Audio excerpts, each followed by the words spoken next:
My name is Rabbi Eli Kaplan, and for as long as I can remember, my life has been devoted to faith.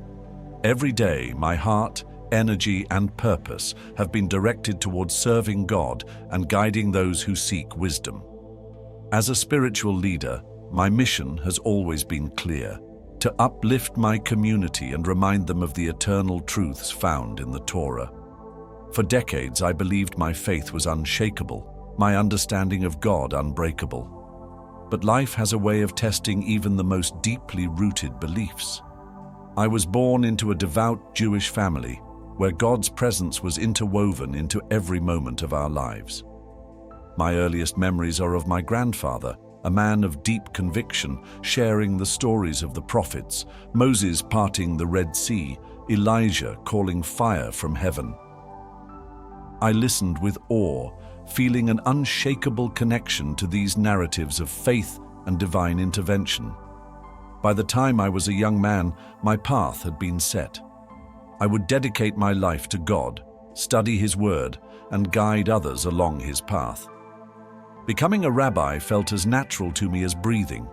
Immersing myself in the Torah, uncovering its wisdom, and sharing it with others brought me a joy I could not describe.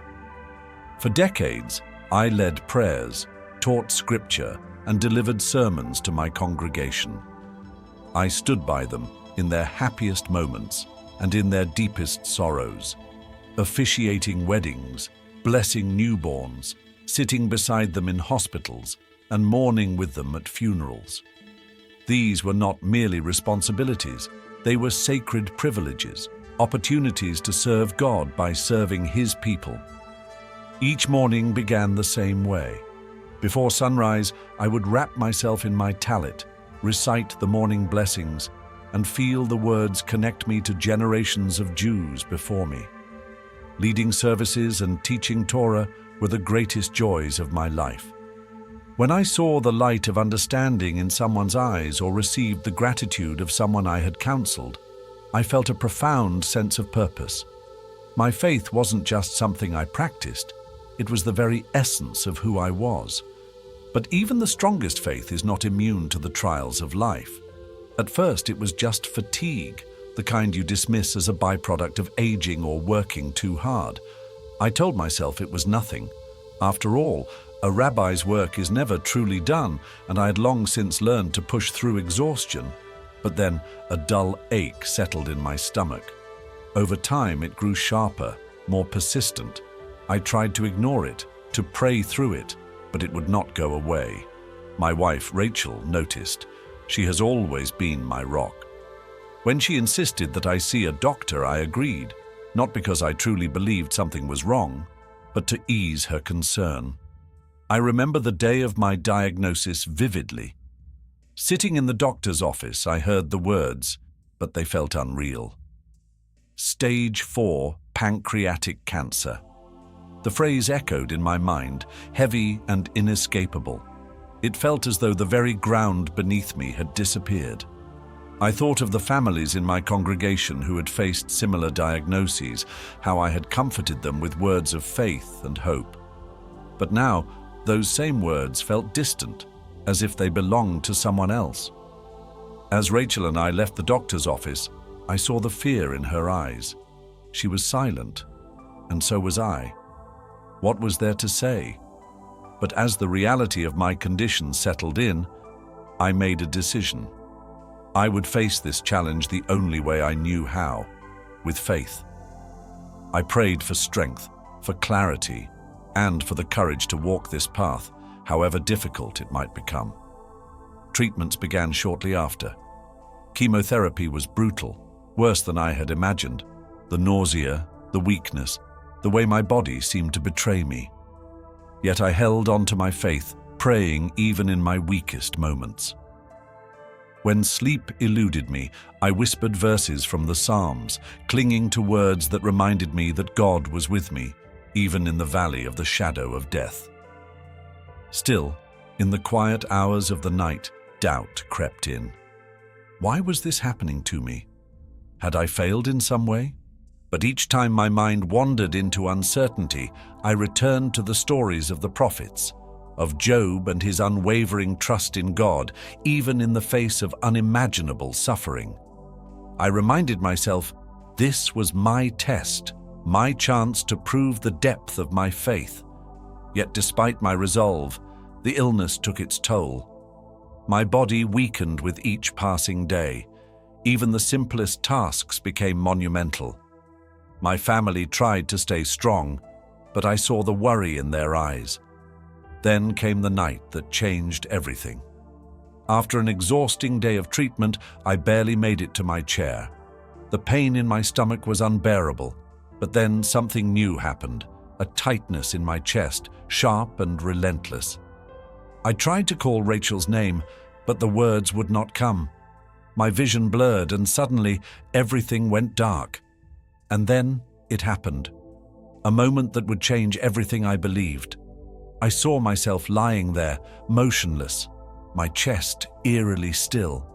Rachel was kneeling beside me, shaking my shoulders, her cries filled with desperation. My children had rushed in, their faces pale with fear as they called for an ambulance. I should have felt fear, panic. But instead, I felt an overwhelming peace. There was no pain, no heaviness, only lightness, as if I had been freed from the burdens of the world. I tried to speak, to tell them I was still there, but no sound came out. I reached for Rachel, but my hand passed through her as if I were made of air. It was then that I understood. I was no longer bound to the life I had known. The paramedics arrived, their voices frantic as they worked to revive me. The chaos of the room was distant, muffled, as if I were watching it through glass. And then the room began to glow. A light, soft at first, barely noticeable like a flickering candle. But it grew, and with it, an irresistible pull. It wasn't a blinding light, nor was it harsh. It was warm, alive, calling me. I felt peace. A kind of peace I had never known. And as I drifted toward it, the noise of the room below faded. I was leaving this world behind. And just as I was about to step into the light, I heard my name, softly, lovingly. I turned. The voice was unmistakable. It was my mother's, the same voice that had sung me to sleep as a child. Then another voice, my father's, reciting an old prayer I had not heard in years. Their voices stirred something deep within me, a longing, a feeling of home. I stepped forward, closer to the light, and just as I was about to cross into it, something shifted. The warmth faded. A chill crept into the air. And suddenly, the beautiful light around me began to dim. What happened next shook me to my core. I turned, and in the darkness I saw them. Men, women, even children. Their faces twisted in agony. Their voices rose in a chorus of suffering. They reached out, clawing at the air, desperate, as if begging for help. I was frozen in place. I had spent my life teaching of God's mercy and justice. But now, in this moment, I did not understand. And then, a voice, deep, resonant, unlike anything I had ever heard before.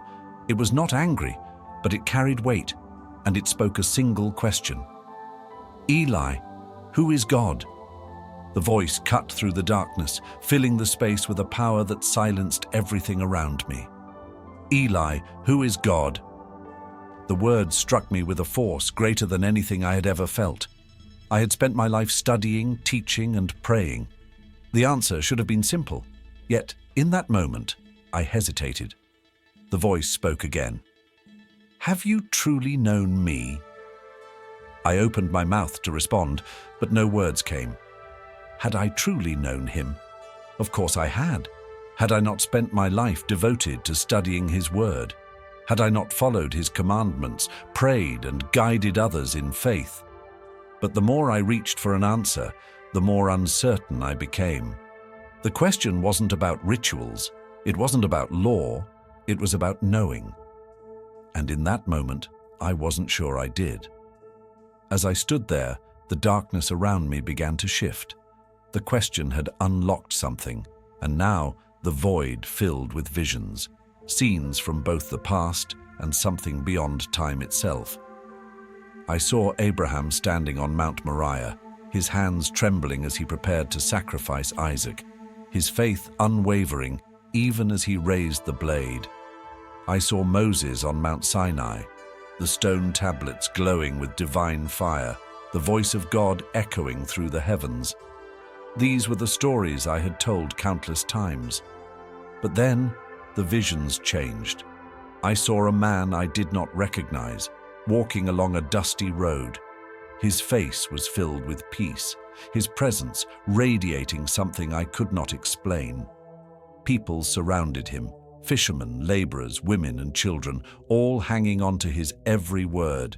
His voice carried authority, yet also compassion. I did not know who he was, and yet he felt so familiar. The vision shifted again. I saw him touching the eyes of a blind man, his hands gentle, his expression filled with love. The blind man gasped, blinking in shock, his sight restored. I saw him kneel beside a crippled man, lifting him up, and the man stood, his legs strong, his eyes filled with wonder. This was not Moses, not Elijah. This was someone else. The light in the vision grew brighter. I saw the man standing before a great crowd, his voice ringing with a power I had never heard before. I am the way, the truth, and the life. No one comes to the Father except through me. The words struck me like lightning. Their meaning was clear, but it was unsettling. This was Jesus, the man I had known only through distant, skeptical accounts. The man who, in my world, had always been separate from my faith. And yet, in this moment, he was more real than anything I had ever known. The visions around me began to intertwine. I saw Moses receiving the commandments from God, his face illuminated by the divine presence. And then I saw Jesus breaking a loaf of bread, offering it to his followers. This is my body given for you. The two moments merged, threads of the Torah and the New Testament weaving together into a single tapestry. My mind raced. Everything I had studied, everything I had believed. It was all coming together, but not in the way I had expected. I did not understand. I could not understand. And then the voice spoke again, no longer distant, no longer separate. It came from within me. Eli, you have spent your life seeking me, but have you truly found me? Tears filled my eyes. I have tried, I whispered. I thought I understood, but now I don't know. The visions faded, and then the light intensified. From within it, a figure emerged. It was him, the man I had just seen in the visions. Jesus. His presence was overwhelming, not in might, but in love. His eyes met mine, and in them I saw something I had never known, something deeper than knowledge, something greater than study, a love so vast that I could not comprehend it. He stepped forward, and when he spoke, his words carried a weight that settled deep within my soul. Eli. His voice was gentle, yet unshakable. You have known the law and the prophets, but the fullness of truth is before you now. I did not come to abolish the law, but to fulfill it. You have sought God in the commandments, and they are good. But the path to the Father is through me. I fell to my knees. I could not stand in his presence. His words were not a condemnation. They were an invitation. Why me? I asked, my voice trembling. Why now? Jesus stepped closer. His gaze held no judgment, only truth. Because you have the courage to ask, he said, to seek beyond what you know. That is the first step toward truth. He paused. His expression softened. Eli, your devotion has not been in vain. It has brought you here, but there is more to know. The question is, will you have the courage to follow where I lead? The light around him pulsed, as if waiting for my answer. I was overwhelmed. Everything I had believed, everything I had devoted my life to, it was all changing. Before I could respond, he spoke once more. Seek, and you will find. Knock, and the door will be opened. And with that, the light exploded in brilliance, and suddenly I was back, gasping for air. The sterile glare of hospital lights filled my eyes. My chest ached, my limbs were weak. The beeping of machines surrounded me. I heard voices, urgent, relieved. "He's back," someone said. And then I saw her, Rachel. Her face appeared above me, her eyes red and swollen from crying. She grabbed my hand. Tears of relief streamed down her face. I had survived. But as I lay there, trying to process what had happened, I realized something. Survived wasn't the right word.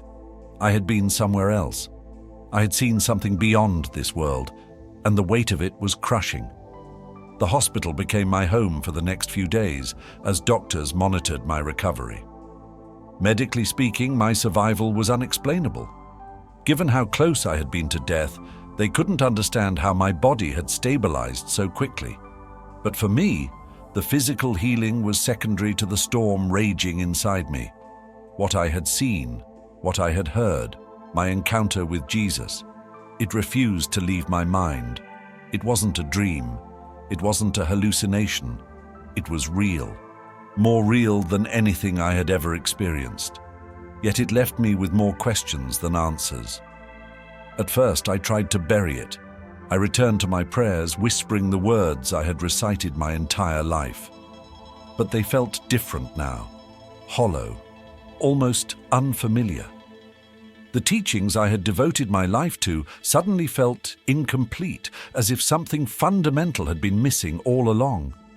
I tried to ignore it, tried to convince myself that what I had seen was simply the result of a failing body. But I couldn't. The memory of Jesus' words, "Seek, and you will find." They kept resurfacing, pulling at the edges of my faith. I confided in no one. Not even Rachel. How could I tell her? How could I explain what I had seen, what I now felt in my very soul, without shattering everything we had built together? So instead, I wrestled with it in silence, poring over the Torah, searching for answers. But the more I searched, the more I realized that the questions burning inside me could not be answered by the texts I had always relied upon. One afternoon, weeks after leaving the hospital, I went for a walk to clear my mind.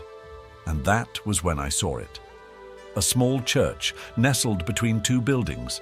Its doors were open, and from inside I heard the faint sound of singing.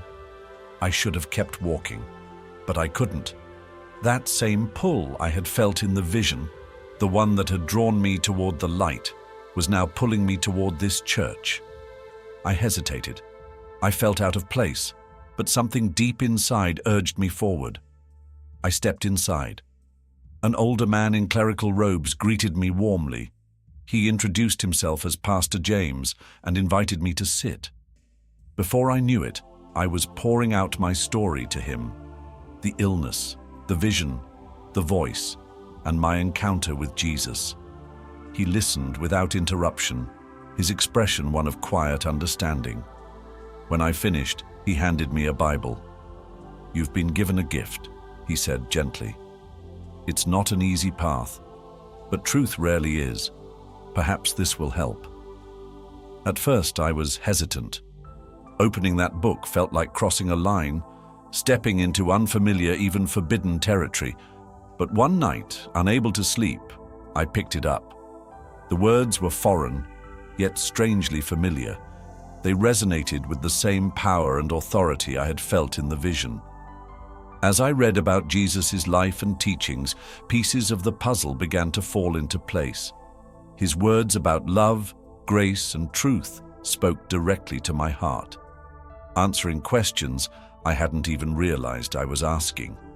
The turning point came when Pastor James invited me to a Bible study group. I was nervous, afraid of how I would be received. But the group welcomed me with open arms. For the first time, I felt free to ask the questions that had been consuming me. Their responses were thoughtful, patient, and filled with a love that mirrored the presence I had felt in the vision. As the weeks passed, my heart began to change.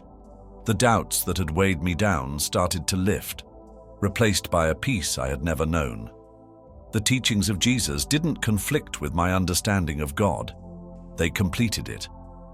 The day I decided to follow him was both the hardest and the most liberating day of my life. When I told my family, their reactions were mixed. Rachel was devastated, struggling to understand how I could leave behind the faith we had shared for so long. My children were confused, their questions echoing the ones I had asked myself in the beginning. It was painful, but I knew I couldn't turn back. I prayed for their understanding, trusting that God would work in their hearts as he had in mine. Today, my life looks very different from what it once was.